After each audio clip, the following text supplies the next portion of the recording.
Olá pessoal, bom dia. Meu nome é Cleidson Lima, sou jornalista de tecnologia, mas isso não importa. Na verdade eu sou colecionador de videogames há mais de 10 anos e recentemente eu me tornei curador do Museu do Videogame, que é o primeiro museu do videogame do país. Obrigado aqui pela presença de vocês.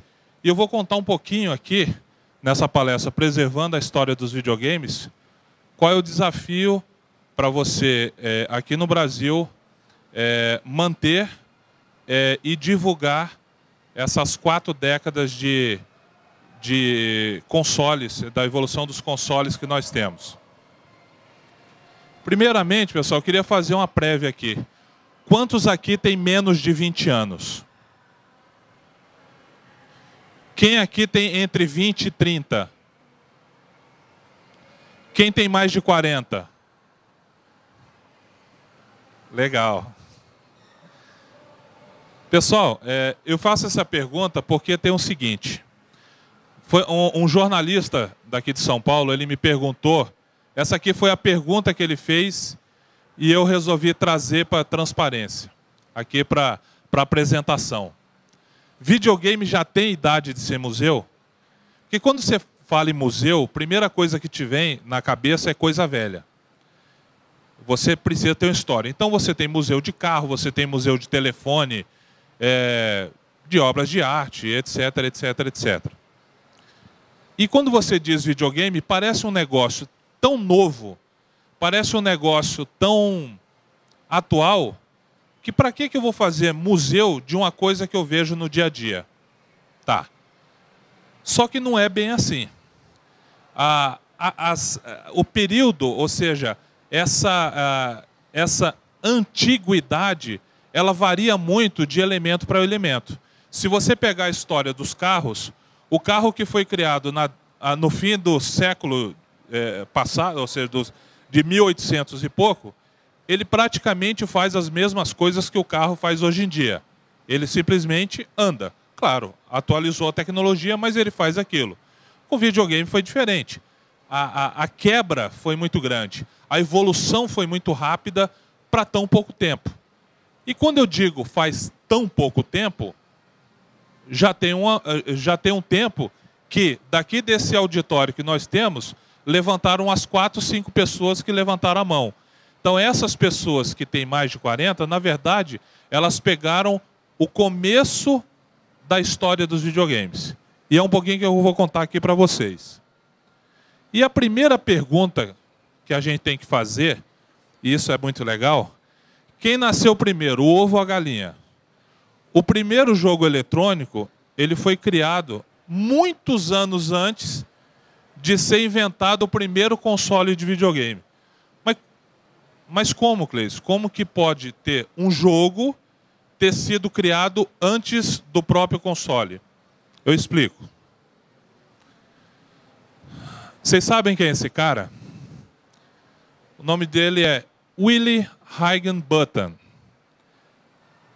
Esse cara é o seguinte, ele era aqui está escrito, ele é um pesquisador, ele trabalhava num projeto Manhattan, que, na verdade, simplificadamente, eles trabalhavam com bomba atômica. Então, o trabalho deles era esse. Só que eles passaram um período grande sem usar nada nuclear. Não tinha guerra, então vou usar o nuclear. Então, o cara estava lá desocupado, sem nada o que fazer. Tinha aquele monte de equipamento, um computador gigantesco. O que eu vou fazer? Vamos brincar. Vamos nos divertir. Então, em 1958, ele, tomado por uma total falta do que fazer, ele resolveu criar isso, o Tennis for Two. Gente, isso aí que você... Isso tudo aí é o equipamento, é o computador. Na verdade, é um computador gigantesco usado para fazer cálculos matemáticos na época. Só que esses cálculos matemáticos não eram muito mais do que você faz hoje em dia com a calculadora simples. Então, esse objeto aí devia ter mais de 1 tonelada E ele resolveu aproveitar essa estrutura para criar um jogo. E usando o osciloscópio, que é aquela pequena parte ali, ele usou toda essa estrutura para fazer um joguinho de tênis.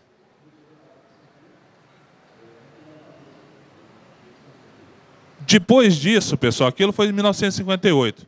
Depois disso, uma galera resolveu criar o Space War. O Space War foi o mesmo esquema. Tinha uma galera do MIT, também sem muito serviço, começaram a desenvolver, também usando osciloscópio e outros equipamentos, usaram um joguinho de guerra, que depois ele evoluiu e se tornou uma máquina arcade. Tá, Cleiton, então nós tivemos 1958 e 1961 e ainda não vi nenhum console rodando o jogo. Tá. Só que isso começou a mudar em 1967. Tinha um cara, gente, chamado Ralph Baer. Quem já ouviu falar no Ralph Baer? Quem já ouviu falar? Vou dizer para vocês, esse cara, ele morreu ano passado com 93 anos de idade. Ele foi criador do primeiro console de videogame do mundo. E esse Brown Box era o protótipo desse primeiro videogame. Esse é o primeiro console de videogame do mundo. É o Magnavox Odyssey de 1972. Vocês imaginam o que era jogar nesse Brown Box, nesse Odyssey? Imagina, era um console em preto e branco, ele não tinha som, e detalhe, para você ter algum tipo de cor, para você entender que você estava jogando, por exemplo, tênis, ele vinha nessa caixa aqui com alguns acessórios. Ele vinha com fichas, dinheirinho, e principalmente com plásticos, que a gente chama de overlay, que você tinha que grudar no tubo da televisão com fita adesiva para aquilo ali. Então aquela imagem de fundo, ela tinha aquele plástico transparente por cima, que você entendia que aquilo que você estava jogando era tênis ou qualquer outro jogo que eles colocaram. Na verdade, eles lançaram 12 jogos, 6 vinham com ele e outros 6 você comprava à parte. O legal também é que eles criaram, inclusive, um rifle de luz. Então todo mundo acha que foi o Nintendinho que tinha aquela pistola de luz que você atirava na televisão para matar o pato. Essa tecnologia já foi criada em 72, mais de uma década antes de terem criado o Nintendinho. E quem que é o Ralph Baer? Esse aqui é um print do vídeo que ele fez da primeira demonstração pública do novo videogame que ele estava testando, o Brown Box.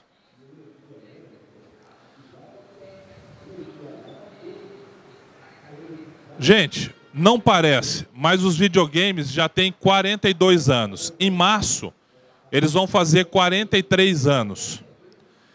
Já são 8 gerações, contando com essa nossa geração agora de PlayStation 4, Xbox One, etc. Então, se você tem 42 anos e 8 gerações, você tem que começar a pensar.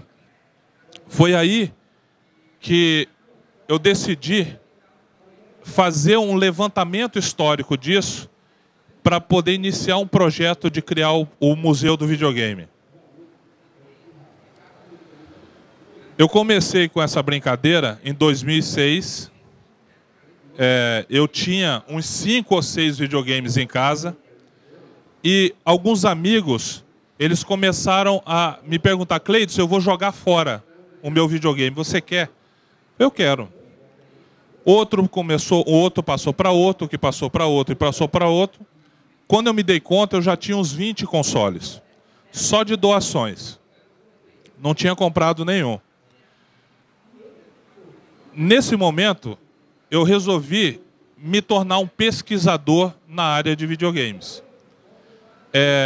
Eu sou jornalista e comecei a escrever um livro chamado Almanaque do Videogame, o Guia do Colecionador. Eu estou fazendo um levantamento histórico de toda a história dos videogames desde que eles foram criados. Eu achava que eu ia escrever sobre uns 200 consoles, 250, 300 no máximo. O livro não está nem na metade e já tem mais de 500. Então, eu, na verdade, arrumei um problema para mim. Porque quando eu ia fazer a pesquisa para descobrir mais sobre aquele determinado console, havia muita informação errada na internet. E principalmente, não eram informações todas erradas, todos os sites. Cada um dava uma informação diferente.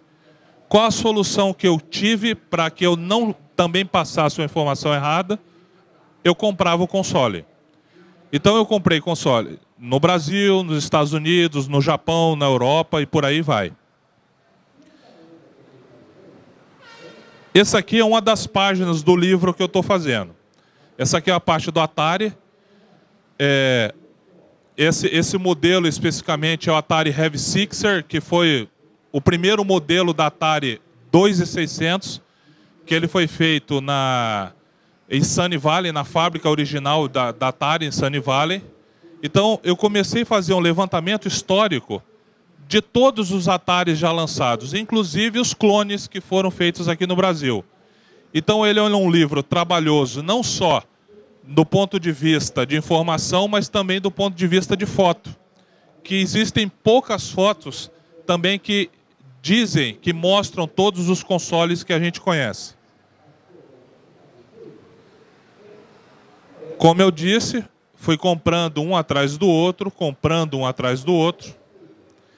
E a coleção foi crescendo.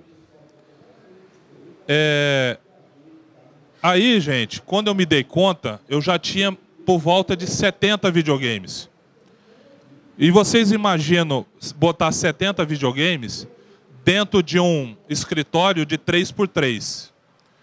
Então chega uma hora que prateleira não resolve. Então eu comecei a pendurar igual quadro. Então você coloca suportes no videogame, presilhas, e você pendura igual quadro. Tá bom. Isso é muito legal quando você é solteiro. Quando você é solteiro, você faz o que você quiser. Agora, quando você é casado, meu amigo, você tem uma pessoa ali que começa a achar bonitinho no começo. Mas depois, essa aqui é minha esposa e minhas duas meninas. Adoro minha esposa, ela é um doce de pessoa. Só que quando a coleção aumentou demais, ela me chamou para uma DR. Ela me chamou para uma discussão e ela me falou carinhosamente: ou você transforma isso num negócio, ou eu jogo essas tralhas tudo fora, junto com você. Na verdade, ela não falou tralha, só que como estão gravando para a internet, eu omiti o que ela falou. Então, para vocês entenderem, eu coloquei aqui Janaína Iva, autora da frase. Aí eu mostrei quem manda em casa. Ela, lógico. Então, pessoal, foi aí que eu resolvi montar a primeira exposição Museu do Videogame. Eu sou de Campo Grande, Mato Grosso do Sul. É uma cidade, se vocês não conhecem, vocês têm que conhecer. É uma cidade belíssima, que tem 800 mil habitantes hoje. Se você comparar com São Paulo, tem bairros que tem muito mais que isso. Então, nessa cidade, nós montamos em 2011 a primeira exposição. Eu coloquei 77 consoles, que eu já tinha, e coloquei 6 para jogar. Você às vezes acha assim, Cleison, mas 77 consoles é muito? Não sei. Colocou 6 para jogar? Legal. Eu coloquei uma breve história. Atari, Master System, Mega Drive, Super Nintendo, etc, etc. Eu coloquei uma pequena linha do tempo. E eu achei que aquilo ali ia chamar a atenção, mas não tanto. Em 15 dias nós tivemos 70 mil visitantes. Isso em 2011.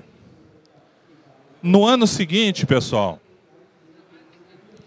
a exposição cresceu, a coleção já subiu para 100 consoles e 8 para jogar.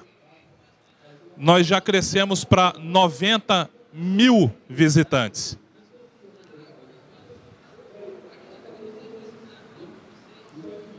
Em 2013, já eram 160 consoles.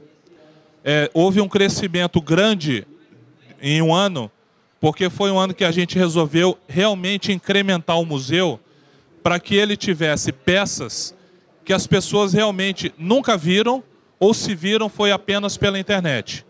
Então, nós investimos muito em videogames, não só os clássicos, que foram muito jogados e conhecidos, mas também consoles que talvez as pessoas nunca tiveram visto na vida. Bandai Pippin, um Amiga CD, um Vectrex, um Virtual Boy, entre outros. Então a gente começou a disponibilizar esses videogames para as pessoas conhecerem a história e alguns deles também jogar. Até que, pessoal, no ano passado, em 2014, o evento ganhou outra proporção e a coleção aumentou bastante. Nós apresentamos mais de 200 consoles, mais especificamente 230 consoles, e colocamos dessa vez 16 consoles para jogar. Então a pessoa tinha possibilidade de jogar desde o primeiro videogame feito no Brasil, o telejogo Philco Ford, que é de 1977. Eu acredito que não deve ter muita gente aqui que nasceu nessa data, em 77, mas eles tinham condições. Mas todo mundo aqui já ouviu falar no Pong, ouviu? O Pong, lembra? Aqueles 2 palitinhos, a bolinha, mesmo que seja por emulador, é possível que vocês já tenham visto. As pessoas têm condição de, no Museu do Videogame, jogar esse clássico, o primeiro console feito no Brasil. E aí tem outros consoles, tem o Atari, o Master System, Mega Drive, Sega Saturno, 3DO, Neo Geo e por aí vai.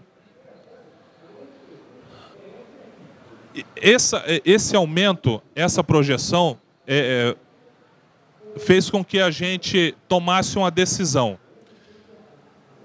Se você imaginar que Campo Grande tem 800 mil habitantes e 160 mil visitaram esse museu, nós estamos falando de uma capital pequena.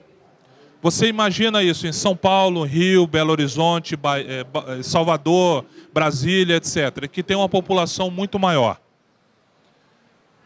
Foi aí que a gente tomou a decisão de transformar o museu em itinerante. E a partir desse ano, a gente vai começar a viajar o Brasil com ele. Em virtude disso, a gente teve muito apoio também. A gente tem parceria com a PlayStation, com a Nintendo, com a Oi, entre outras empresas, que resolveram apoiar o projeto e permitir que a gente caminhasse para esse estado itinerante, compartilhar com mais pessoas. Gente, não importa onde seja, pode ser São Paulo. No caso do museu, o objetivo não é ter uma sede fixa. O objetivo não é ter um local só para você, uma exposição estática que beneficie somente aquela população. A nossa ideia é fazer com que outras cidades do Brasil, várias cidades do Brasil, tenham a oportunidade de conhecer esses 42 anos de evolução. E quando a gente foi pedir o registro, que a gente até então era uma exposição, o Museu do Videogame, ele não era oficialmente, ele não era juridicamente um museu. Quando a gente foi fazer isso, no IBRAM, que é o Instituto Brasileiro de Museus, a gente acabou descobrindo que é o primeiro museu do videogame registrado no país. Isso foi uma surpresa porque nós conhecemos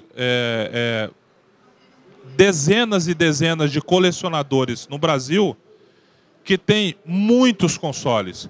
Aqui mesmo em São Paulo e no Rio, tem um grupo de colecionadores, um grupo Canal 3, que é espetacular. Talvez ali tenha 90% do PIB de videogames do Brasil, ou seja, de diversidade, de variação de consoles, está ali naquele grupo Canal 3.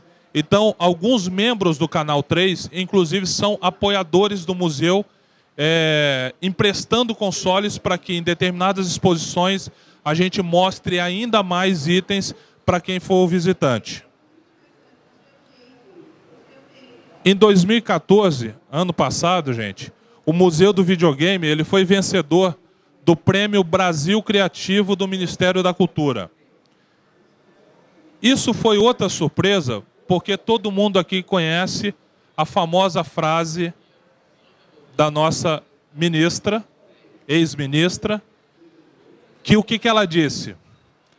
Que videogame não é cultura, videogame não é arte. Quem concorda com isso? Bom, se você perceber que para numa produção de filme, você precisa de roteiro, você precisa gravar, você precisa editar, você tem um processo para fazer um filme. Filme é arte? Ah, filme é arte. O que eu falei aqui que videogame não tem? Videogame tem captura de imagem? Tem. Tem edição? Tem roteiro? Tem finalização? Mas ele tem uma coisa a mais que filme não tem. Interatividade. É a diferença. Todos vocês conhecem que há produções de games que são mais caras do que filmes de Hollywood. Então por que isso não é arte? Tá, então é arte, beleza. Então vamos rever a nossa política de impostos no Brasil? Porque, gente, a gente paga mais imposto do que arma de fogo. Videogame paga mais imposto que arma de fogo. A gente só perde para um item, cigarro. Só. Então por que videogame ele não está na mesma categoria de, por exemplo, livro, CD, ou outras formas artísticas que coloquem nossos impostos a um patamar aceitável e que deixe o nosso mercado mais competitivo, não só comercialmente para as empresas de fora, mas também para as empresas locais. Esse é um primeiro ponto para você fortalecer a nossa política. Em 2015, pessoal, o Museu do Videogame ele vai viajar por outras cidades do Brasil. E aqui eu já posso dizer, semana que vem, no próximo sábado, já começa a turnê. Começa por Campo Grande, que é a cidade onde eu moro.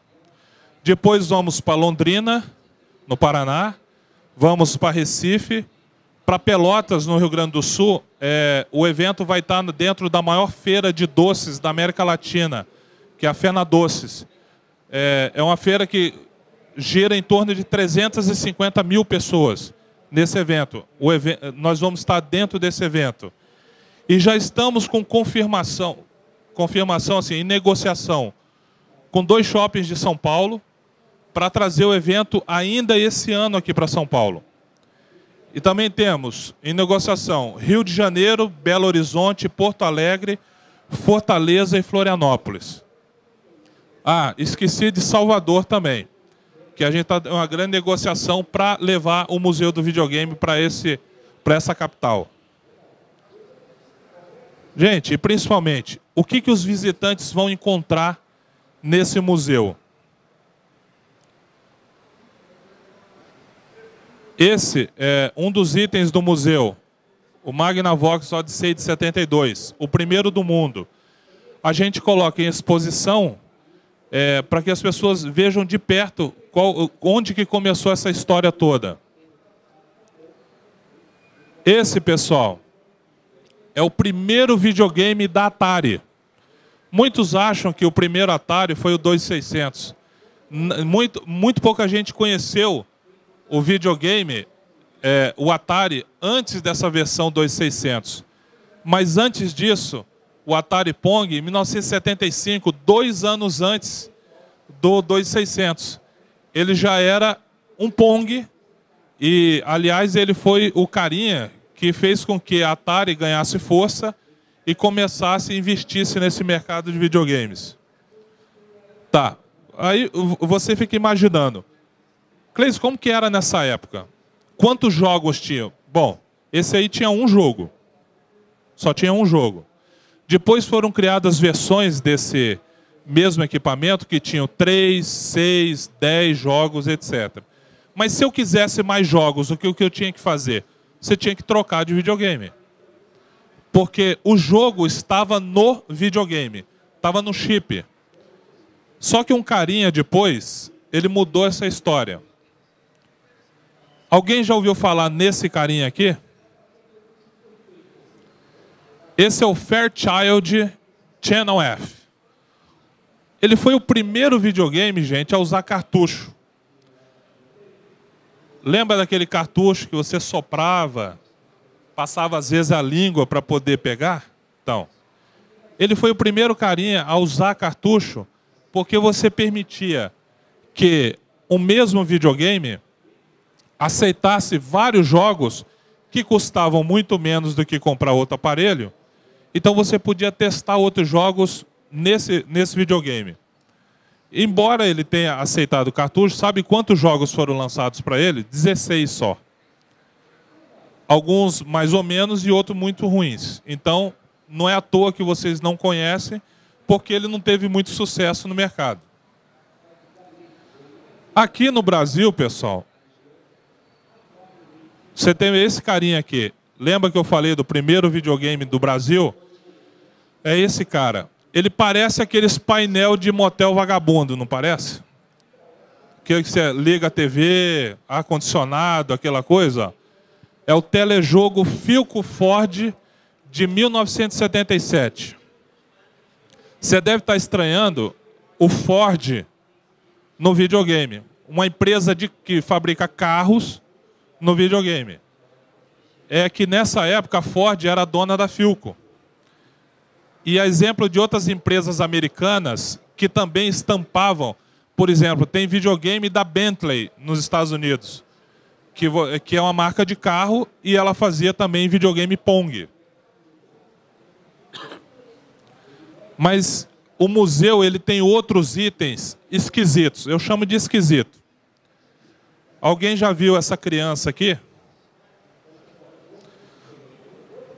Esse videogame, que é o Telstar Arcade, o Telstar Combat, ele é um videogame da Coleco, que alguns de vocês já devem ter ouvido falar no ColecoVision, que era concorrente do Atari na época, é da mesma empresa. Então ela lançou, gente, isso aí é um simulador de carro de combate. Você estava fazendo guerra de carro de combate um com o outro. O cara tinha que ter muita imaginação para saber que aquilo é um carro de combate. O jogo, para os nossos padrões de hoje, é horrível. Mas, para a época, ele foi uma revolução, tanto na forma do manete, né, do controle, quanto no conceito de guerra, que muito tempo depois você tem nos joysticks de simulação. Quer outro videogame esquisito que tem no Museu do Videogame? Vamos lá. Quem já ouviu falar nesse aqui? Esse da mesma empresa da Coleco é o Telstar Arcade. Imagina a brincadeira. Cada face do triângulo é um tipo de jogo. O volante, corrida. A pistola de tiro é de luz. Então passa o objeto na televisão e você tem que atirar. É claro que a precisão é questionável, mas a ideia é boa. E uma outra face, o jogo Pong. Foram lançados por volta de 6 jogos. O jogo, o cartucho, é aquela plaquinha prateada que está em cima dele. Então, eles foram muito criativos em design, bem mais criativos do que as empresas de hoje, né? Que você tem os caixotinhos que são quase todos iguais. Mas que eles foram muito criativos, foram. Esse é talvez um dos videogames mais raros do mundo. Tanto ele quanto o Telstar Arcade, o Combat, são muito raros porque, obviamente, não deram certo no mercado. Querem mais videogame esquisito que a gente tem no museu? Vocês imaginam... Esse aí, o nome desse cara é Action Max. Olha só a ideia que o cara teve quando criou esse videogame. O jogo, ele rodava em fita de videocassete. Alguém já viu um videocassete? Eu sei que... Alguém já assistiu filme em videocassete? Então tá bom, então vocês sabem o que é. Então, vocês imaginam o que é assistir um filme em videocassete. É um filme. Ele foi gravado daquela forma e não vai mudar. Então, o que o cara tinha na cabeça quando ele resolveu fazer um jogo que não importa o que você faça, o filme vai continuar daquele jeito. Mas aí ele teve uma criatividade bacana. Ele acrescentou uma pistola. Aliás, esse console só tem jogo de tiro. Faroeste, jato, etc, etc. Então você pega essa sirene aqui, que na verdade é um receptor de luz, você gruda no tubo de imagem da TV, e ele faz por meio de, digamos assim, uma orientação cartesiana, ele sabe que você está no cantinho da TV, porque ele mostra no filme onde você tem que colocar essa sirene. E com essa pistola... Se o jato... Eu tenho um jogo que é de avião. Então você tem que atirar naquele avião. Se você conseguir acertar no avião, no console tem um contador digital. Aquele 1, 2, 3, quantas vezes você acertou o avião. Só que não importa o que você faça, o avião do filme nunca vai cair. Ou vai cair mesmo que você estivesse atirando para trás. Então o filme... ele vai continuar do jeito com a sua intervenção ou não. Nem precisa dizer que não deu certo. Esse aqui, muitos de vocês conhecem. Ou já jogaram, ou já viram alguém jogar, ou jogaram por um simulador.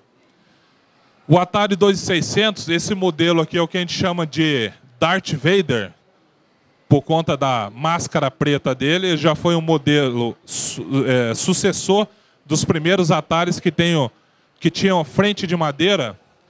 E no Museu do Videogame a gente bota essa criança para jogar clássicos, como River Raid, Enduro, Hero, Moon Patrol, Pac-Man, entre outros. O que me surpreendeu, que assim, a exposição... ela tem, obviamente, muitas jovens e crianças, mas tem muito tiozão, tipo eu, acima de 30, 40 anos. As crianças jogam mais o Atari do que os tiozões. Porque, é claro, que vários eles pegam e colocam o controle de cabeça para baixo, porque não consegue. É difícil você explicar para a criança por que um botão só existe no console, enquanto os de hoje existem uns 15. Então ele não sabe como que a gente podia jogar com um botão só. Então no evento, na exposição, ele tem a oportunidade de testar esses clássicos do Atari em loco. Esse aqui, eu quero saber, levanta a mão quem já jogou isso aqui. Quem já jogou o Virtual Boy? Quem já ouviu falar no Virtual Boy? Todo mundo acha que é meio... é mosca branca, né? Aquela coisa que você não... Se vocês já acompanharam a história do Virtual Boy, ele quase quebrou a Nintendo na época que ele foi lançado. Gente, ele é um trambolhão desse tamanho, que tem aquele pezinho e mais um controle. E a empresa disse que ele é um portátil. Você precisa de uma mala para carregar isso. E ela disse que é um portátil. É um portátil que facilmente você leva para todo lado, bota numa mesa e joga facilmente no ônibus. Imagina você com isso aí no ônibus.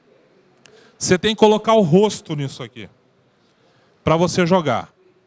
Só que na época, a Nintendo queria fazer um videogame com aquela sensação 3D. Ele tem esse recurso 3D. Parece que a imagem está saindo do óculos. Só tem um problema.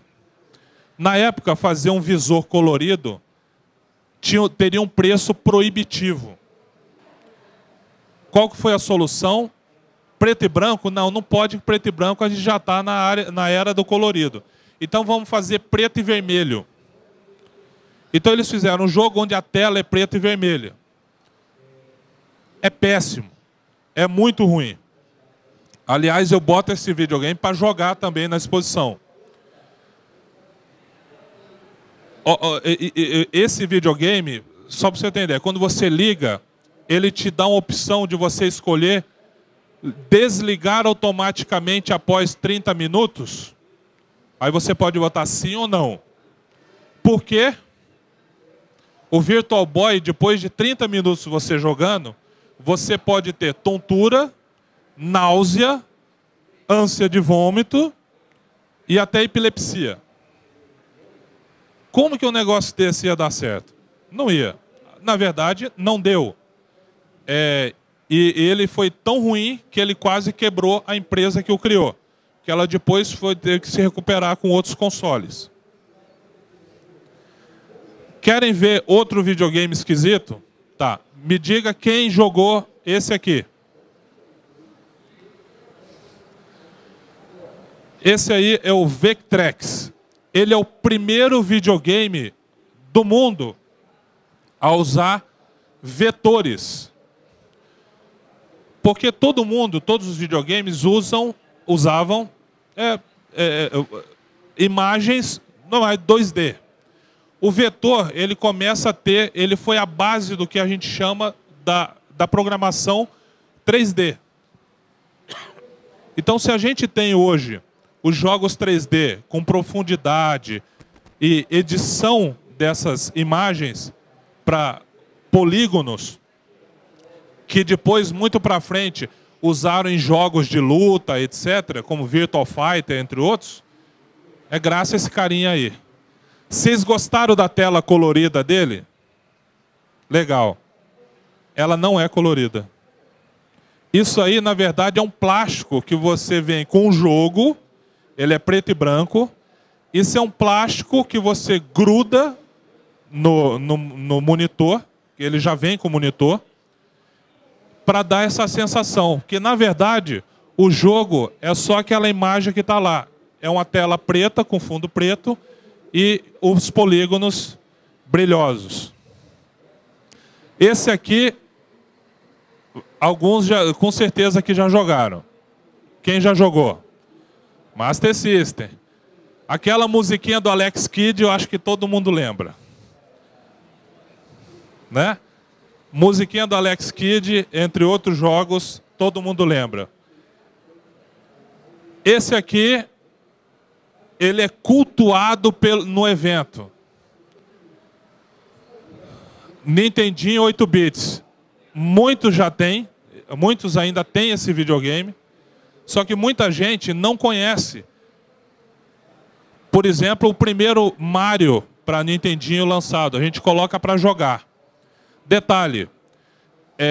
No mesmo evento a gente tem o Wii U. A gurizada de hoje pega e vai passando fase uma atrás da outra sem problema nenhum. Dificilmente alguém morre antes da, sei lá, 10ª fase. Eu fiz um desafio para a gurizada de agora. Quem passasse pelo menos umas 2 ou 3 fases do primeiro Mario.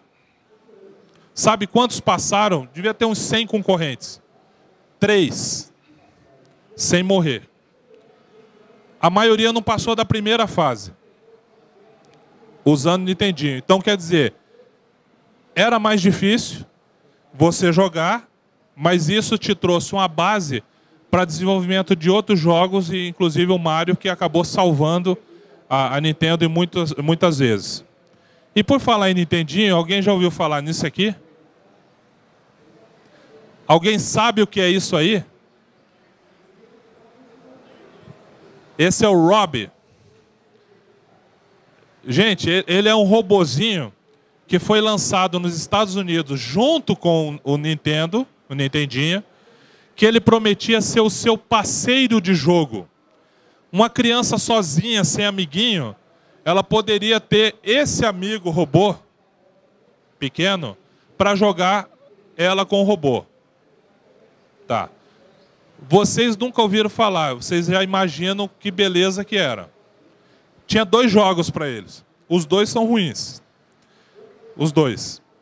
Então, mas o conceito dele foi muito bacana porque ele é uma união de mecânica, que os movimentos que você faz no jogo para levantar portas, por exemplo, levantar ou baixar portas, é por meio de peão. Ele pega esse peão aqui, isso aqui gira em altíssima velocidade.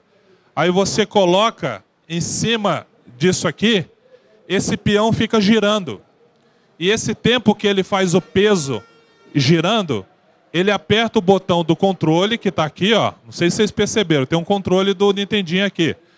Aí ele aperta o botão e levanta a porta daquele jogo. Olha a engenharia disso. A promessa desse acessório era elevar as vendas do Nintendinho que estava chegando no mercado americano. Obviamente não fez grande diferença. Quem fez diferença mesmo foi depois o Mario, e o Duck Hunt, aquela pistola phaser que vocês devem conhecer, que fez a diferença nas vendas. Esse outro aqui é campeão no evento. Mega Drive. Esse aí, já está começando a galera está começando a reconhecer. Porque você tem os videogames totalmente desconhecidos e você tem os campeões. Aí as pessoas têm a oportunidade de jogar todos os clássicos. Se o evento tem uns 10 dias, a gente coloca 10 jogos diferentes todos os dias, para as pessoas experimentarem. Alguém conhece esse? Super Famicom. Ele é o SNES japonês, mas vocês provavelmente jogaram muito esse aqui. Esse aí eu tenho certeza que jogaram bastante. A evolução, pessoal, continua. E embora não pareça, esses videogames ainda são antigos. É que foi muito rápida a mudança. Que quando você estava querendo se acostumar com um, aí chegava outro. Nintendo 64. Tá. Só que houve alguns de outras gerações que muitas vezes, por conta da chegada dos computadores, muita gente não se interessou em jogar ou não quis comprar porque era melhor comprar um computador do que um outro console. Então muita gente conhece, mas muitos nunca jogaram o Sega Saturno, que é um baita videogame. É muito bacana. Da mesma forma que muita gente nunca comprou ou nunca jogou, ou se jogou foi numa... aqui em São Paulo, as locadoras, né? Eu não sei qual é o nome que vocês dão aqui, é LAN. Mas joguei muito Dreamcast. Talvez um dos melhores videogames já feitos. Só tem um detalhe, ele nasceu na hora errada. Ele nasceu na hora do PlayStation, meu amigo. Ele nasceu para bater com o PlayStation 1. Aguentava? Não dava. Ele era superior? Era. Só que, para brigar com o PlayStation 1, tá difícil. Tem outro carinha que... Eu nunca tive dinheiro, gente. Eu vim de uma infância de classe média baixa e não tinha dinheiro. E também, na juventude, também não tinha estagiário e tudo mais. Então eu conhecia as coisas muito em locadoras. Alugava por hora. E esse carinha aqui me encantava. Neo Geo CD. Ele veio junto com o Neo Geo AES. O Neo Geo AES, na verdade, ele era aquele que tinha um cartucho que é do tamanho de um PlayStation 2 Slim. É enorme. Só que Isso aqui é uma beleza botar no evento, que o load dele tem jogo que tem load de 1 minuto. A pessoa pode deixar o controle, vai para a praça de alimentação, lancha, volta e ele ainda está terminando de ler o jogo para começar. Mas isso aqui era o que a gente chamava de ostentação na nossa época. Ele era um videogame caríssimo, só não era mais caro que o Neo Geo AES. Só que com esse cara aqui foi difícil competir.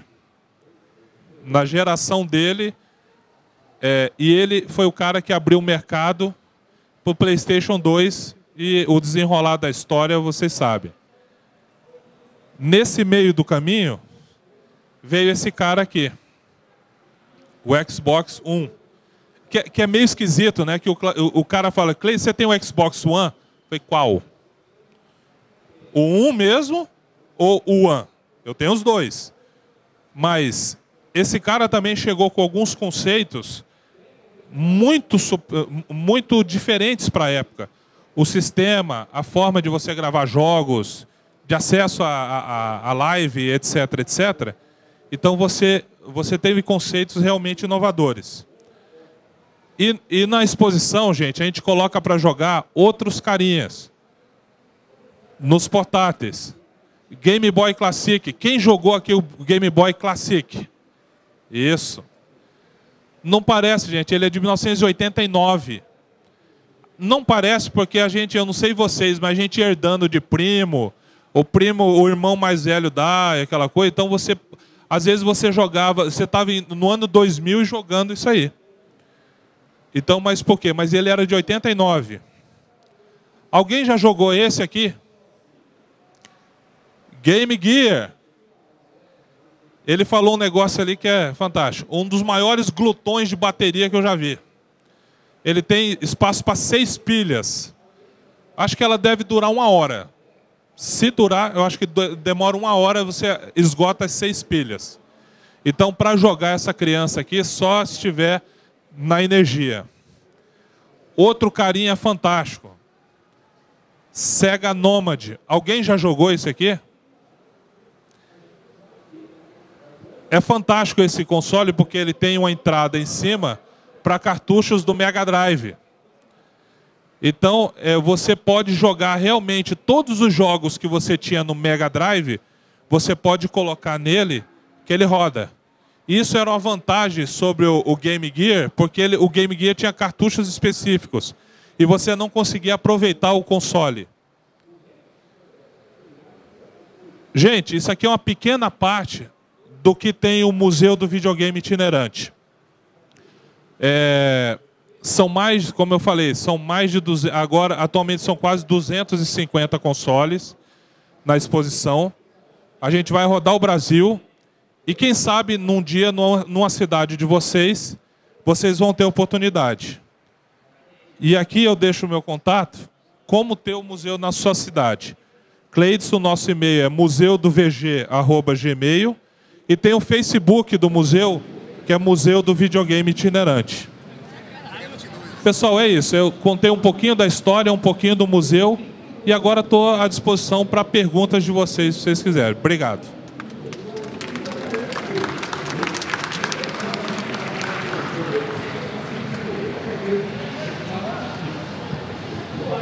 Olá, bom dia.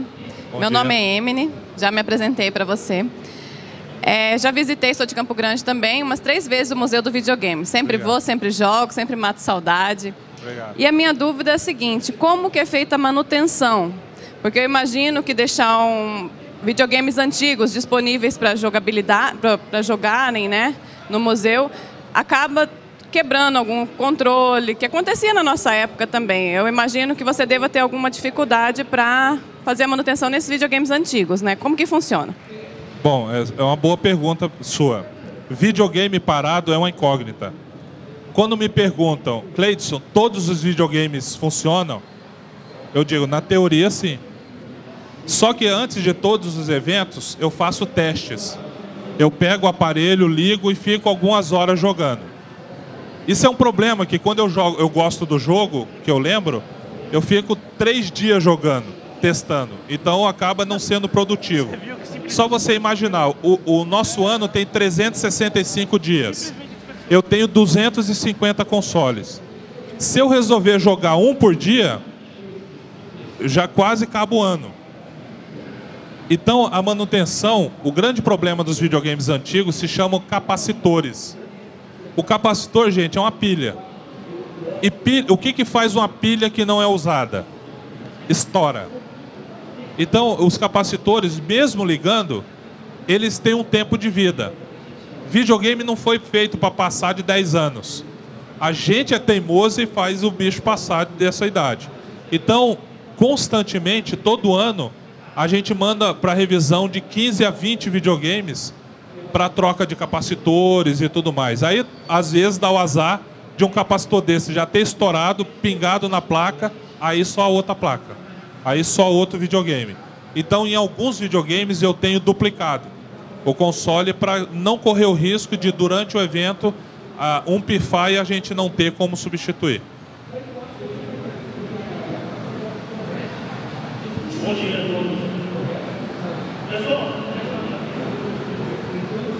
É isso, pessoal. Obrigado pela presença de todos.